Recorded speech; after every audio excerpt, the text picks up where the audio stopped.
നിരവധി പെൺകുട്ടികളെ പല സ്ഥലങ്ങളിൽ കൊണ്ടുപോയി ലൈംഗികമായി പീഡിപ്പിച്ചെന്ന പരാതിയിൽ മോഡലിംഗ് കൊറിയോഗ്രാഫർ അറസ്റ്റിലായി.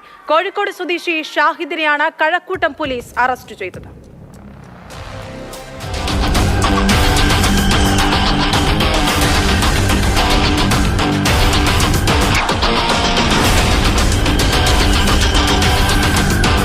ടെക്നോ പാർക്കിൽ ജോലിയുള്ള IT ജീവനക്കാരിയുടെ പരാതിയുടെ അടിസ്ഥാനത്തിലായിരുന്നു കഴക്കൂട്ടം പോലീസ് ഫാഹിദിനെ അറസ്റ്റ് ചെയ്തത്.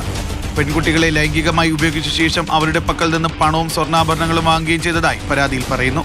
ഇൻസ്റ്റാഗ്രാമിൽ നിരവധി ഫോളോവേഴ്സുള്ള പ്രതി അതുവഴിയാണ് പെൺകുട്ടികളെ പരിചയപ്പെടുകയും വിവാഹം കഴിക്കാമെന്ന പേരിൽ കൊണ്ടുപോയി പീഡിപ്പിക്കുകയും ചെയ്തതെന്ന് പോലീസ് പറഞ്ഞു. പ്രതിയുടെ ഫോണിൽ നിന്ന് നിരവധി പെൺകുട്ടികളുടെ ചിത്രങ്ങളും പോലീസ് കണ്ടെടുത്തു. കഴക്കൂട്ടം SHO പ്രവീണിന്റെ നേതൃത്വത്തിലുള്ള സംഘമാണ് കോഴിക്കോട് നിന്ന് പ്രതിയെ അറസ്റ്റ് ചെയ്തത്. കോടതിയിൽ ഹാജരാക്കിയ പ്രതിയെ റിമാൻഡ് ചെയ്തു.